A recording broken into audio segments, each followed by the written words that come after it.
Previous year question discussion में हम renewable energy के टॉपिक डिस्कस कर रहे हैं। रिन्यूएबल एनर्जी अभी थीम है और इस कंटेक्स्ट में अभी ग्रीन ग्रिड इनिशिएटिव भी लॉन्च किया गया था और यह पूरे एरा की अभी थीम है। तो यूपीएससी इसी कंटेक्स्ट में इन पर भी क्वेश्चन पूछ रहा है। इसमें यह क्वेश्चन देखिए जो 2021 में यूपीएससी ने पूछा, with reference to street lightning how do sodium lamps differ from LED lamps. LED और सोडियम लैंप में डिफरेंस। अब यहीं पर क्वेश्चन देखिए, what is difference between CFL and LED. तो मतलब जो आपके इस तरह के कंसेप्ट है उन्हें यूपीएससी पूछ रहा है। यहां question, sodium lamps produce light in 360 degree but it is not so in the case of LED lamps. नहीं पता, star mark. As street lights sodium lamps have longer life span than LED. अगर ये होता है तो सरकार LED को क्यों रिप्लेस कर रही है, जो एक एफिशिएंट। हटा दो इसको, जो ही इसको हटाओगे आंसर सी या ए, अर्थात 3 तो सही है ही है। The spectrum of visible light from sodium lamp is almost monochromatic while LED lamps differ from significant color advantage in street lighting। तो यह जो है सही है, मोनोक्रोमेटिक होती है। नहीं पता है तब भी ऑप्शन आ जाएगा। अब वन के बारे में सोचो। वन के बारे में सोचने के लिए सोचो कि आपके क्रिकेट स्टेडियम है, उनमें कौन सी लाइट्स होती है, बिकॉज वहां लाइट्स वही यूज करेंगे जो आपको एज ए सन की तरह प्रकाश दे रही हो, 360 डिग्री इसका व्यू। अगर वो सोच लोगे, सोचोगे वन भी सही होगा। अगर ये सोच लोगे तो आंसर आएगा सी। इस तरह आप क्वेश्चन कर सकते थे। यहां हम वो क्वेश्चन रेफरेंस से कैसे करते हैं, कैसे सोच कर करना है, वह सीख रहे हैं। बिकॉज इस एग्जाम में फाइट जो है वो ये नहीं कि एब्सोल्युटली आपको आंसर क्या आता, आपका जो नॉलेज है उसके बेसिस पर आप आंसर पर अराइव जो है वह कैसे होते हैं। नेक्स्ट क्वेश्चन है, what is difference between CFL and LED. To produce a light, a CFL uses mercury vapor and phosphorus, while LED lamps uses semiconductor। सही है, semiconductor principle पर है LED। The average lifespan of CFL is much longer। अब देखो second option और इसका second option UPSC ने जो है सेम बनाया था, लाइफ टाइम पर क्वेश्चन पूछा है। अब एलईडी है उसका लाइफ टाइम ज्यादा होता है, न कि सीएफएल का। सेकंड हटाओ, सेकंड हटाओ, सेकंड हटाओ, 1 ओनली, 1 and 3 ओनली। 1 तो सही है, अब 3 पर विचार करना है। A CFL is less energy efficient as compared to LED। सही है, answer is C. Simple question. और इसी तर्ज पर यूपीएससी ने 2021 पर क्वेश्चन पूछा है। तो यह पीवाईक्यू आपको मदद करता है कि आपको पढ़ना कैसे, क्या बढ़ना है। आपको मटेरियल कलेक्टर नहीं बनना है, आप यहां कलेक्टर बनने आए हो, मटेरियल कलेक्टर नहीं, परंतु हम मटेरियल कलेक्टर बन जाते हैं बिकॉज हम यूपीएससी को एनालाइज नहीं करते हैं। अब next question, with reference to solar power production in India consider the following statement.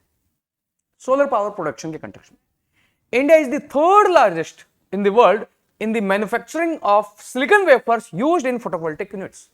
अगर यह होता तो अभी हम सेमीकंडक्टर लाइन असेंबली की बात कर रहे हैं और पहले भी जब अनाउंस हुआ था और जेपी ग्रुप को हमने दिया था, परंतु अभी तक नहीं हो पाया। अगर इंडिया लार्जेस्ट होता तो हम इसकी बार बार बात क्यों कर रहे हैं, इसमें इन्वेस्ट की बात क्यों कर रहे हैं, जब हमारे पास इकाइयां न्यूज़पेपर में आ रहा है। अभी के टर्म्स में आप सोचो, यह तो जब 18 में था उसके कंटेक्स्ट के हिसाब से हम सोच सकते हैं। जब जेपी को हमने ये दिया था, जेपी ग्रुप को, नहीं हट जाएगा।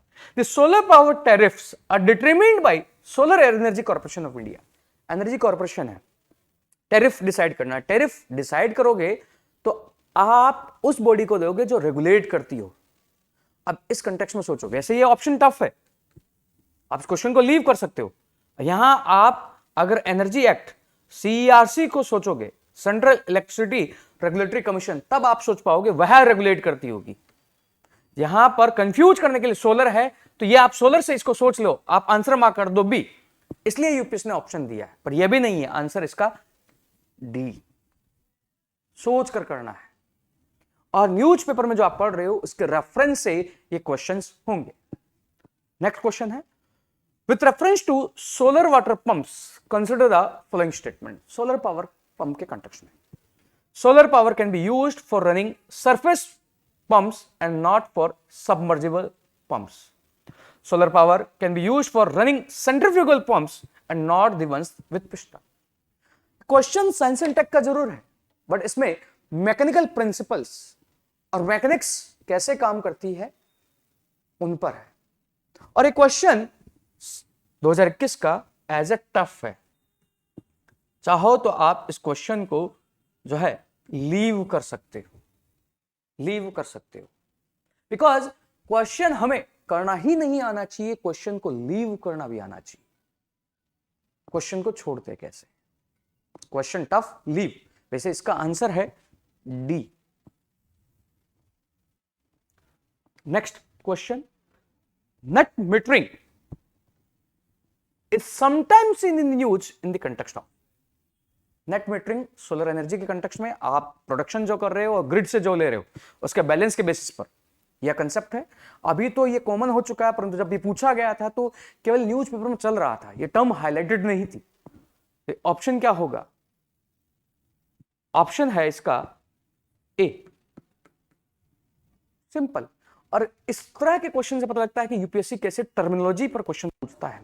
जो टर्मिनोलॉजी आ रही, जैसे यूपीएससी ने 2021 के मेंस में ग्रीन ग्रिड इनिशिएटिव पूछ लिया, वन सोलर का प्रिंसिपल चर्चा में था, वो टर्म ने देखकर ग्रीन ग्रिड इनिशिएटिव यूपीएससी ने क्वेश्चन दे दिया मेंस में।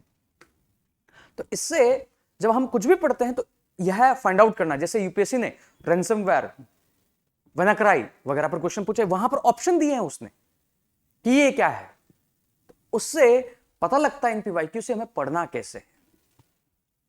नेक्स्ट है, with reference to fuel cell in which hydrogen rich fuel and oxygen are used to generate electricity, consider the following statement. Fuel cell जिसमें hydrogen rich fuel और oxygen का use कर रहे हो। If pure hydrogen is used as a fuel, the fuel cell emits heat and water as a byproduct. उप उत्पाद के तौर पर हीट और वाटर है। Second, fuel cell can be used for powering buildings and not for small device like laptop and computer. अगर fuel cell है, device electricity produce कर रहा था, क्या आप लैपटॉप वगैरह यूज नहीं कर सकते क्या? Third option, fuel cell produce electricity in the form of AC. यह ऑप्शन तो आप कह सकते हो गलत होगा। अब ए और सी में, अब यहां पर जब ये फ्यूल सेल यूपीएससी ने पूछा था, न्यूज में था, तो यहां पर पहले भी हमने देखा है, जैसे उसने फोटोवोल्टिक्स थर्मल पावर के कंटेक्स्ट में यूपीएससी ने पूछा, उसने पूछा एसी प्रोड्यूस होती है डीसी, एसी प्रोड्यूस होती है डीसी। इस क्वेश्चन को हम कर नहीं रहे हैं, इससे यह सीख रहे हैं हमें आगे पढ़ना क्या है। तो इस तरह की टेक्नोलॉजी है, एसी करंट या डीसी करंट, वो पूछता है तो हमें उस तरह के पॉइंट हाईलाइटेड करने हैं। वैसे यहां डीसी प्रोड्यूस होती है, एसी नहीं, 3 गलत है। अगर 3 अगर आप गलत कर देते हो, ऑटोमेटिक आपका आंसर वैसे भी आ जाएगा। इसका आंसर है ए, 1 ओनली। 15 का क्वेश्चन है, तो इस कंटेक्स्ट में माइक्रोबियल फ्यूल और इस तरह की जो टेक्नोलॉजीज है उस पर यूपीएससी क्वेश्चन पूछता है, उसे हमें देखना है। नेक्स्ट है, it is possible to produce algae based biofuels, but what is or likely limitation of developing countries in promoting this industry? UPSC ने जब 2017 में क्वेश्चन पूछा तो हमने second generation biofuel refinery Bathinda में स्थापित की थी। यूपीएससी ने पूछा first generation, second generation, third generation biofuel और फोर्थ जनरेशन, वो नहीं भी जानते हो, ऑप्शन अगर आप पढ़ोगे नहीं भी पता है, and if you have a patience, और ऑप्शन में अगर आप परमुटेशन कॉम्बिनेशन लगाओगे आंसर आ जाएगा। आप बताओ आंसर क्या होगा, किस सोच से लगाओ? ये क्वेश्चन जो आपको पहले करना है, इसका पीडीएफ नीचे दिया हुआ है, उस पीडीएफ को आप पहले डाउनलोड करें, उसके बाद करें। ये सीरीज डेली शाम को 5 बजे आ रही है। क्या है option? Production of algae based biofuel is possible in seas only, not on continents. क्या समुद्र में ही पॉसिबल है अलगाई? क्या अलगाई कंटिनेंट्स, लैंड पर नहीं होते? सोचो आप।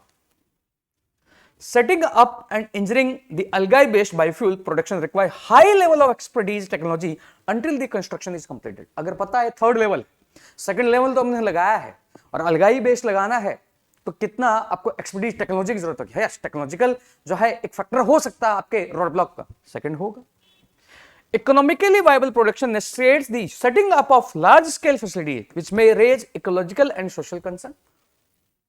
लार्ज स्केल है, सोशल कंसर्न हो सकता है। अब यहां आपको सोचना है, अब यहां पर ये इंडस्ट्री भी नहीं सोचना, अलगाई के बारे में सोचना है कि ये जो है कंटिनेंट्स पर नहीं होंगे। अगर वैसे सोच पाओगे तो 1 हटाओगे, 2 सही है और थर्ड सही है तो 2 भी सही होगा, दोनों एक साथ आएंगे तब आप सोच पाओगे, आंसर बी होगा। और यह कंटेक्स्ट में जो चल रहा था, कंटेक्चुअल बेस पर यूपीएससी क्वेश्चन पूछ रहा है। जो न्यूज में है वो यूपीएससी के पर्चे में है, बट वो जो न्यूज है वो करंट नहीं है, उसका बैकग्राउंड जो है यूपीएससी है। ये हमें यूपीएससी के बारे में जानना होगा और ये क्वेश्चंस आपको बताएंगे आपको पढ़ने का तरीका क्या होगा, क्योंकि हम पढ़ते समय इतना कबाड़ इकट्ठा कर लेते हैं कि जो एक्चुअल में हमें जानना है वो हम नहीं जान पाते हैं, और उसके चक्कर में जो अगर हमने एक्स्ट्रा पढ़ा है वो हमारे ऊपर हावी होता है। तो हमें इस तरह क्वेश्चंस को देखना है। पीवाईक्यू में science and tech third series चल रहा है, ज्योग्राफी हमने किया है, एनवायरमेंट किया है, अब ये साइंस एंड टेक थर्ड चल रहा है। होप कि आपका थॉट बन रहा होगा, आपका वो प्रोसेस जो है माइंड मेकअप बन रहा होगा कि आपको क्वेश्चन को किस नजरिए से देखना है। सो आज के लिए इतना ही। Like this video, share this video and subscribe to the channel. Thank you.